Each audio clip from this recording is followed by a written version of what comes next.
आत्ताच ताई आणि मीनू आपल्या अलिबागच्या सकाळच्या मार्केटमध्ये जाऊन आल्यात आणि बघू शकता इथे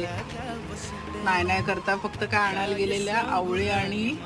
काजू आणायला गेलेल्या, पण हे बघा त्याच्यासोबत हे सगळं घेऊन आल्यात. ही आहेत राजणं, बारीक आवळे, करवंद, ही आपली रायवळ आंबे, त्याच्यानंतर कोकम, काय ते आता ह्या भाज्या आहेत इथे भोपळा, कच्च्या कैऱ्या आणल्यात, जाम,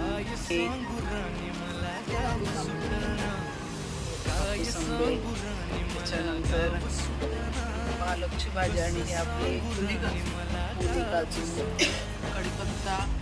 गवती चहा आणि ही वांगी बघा.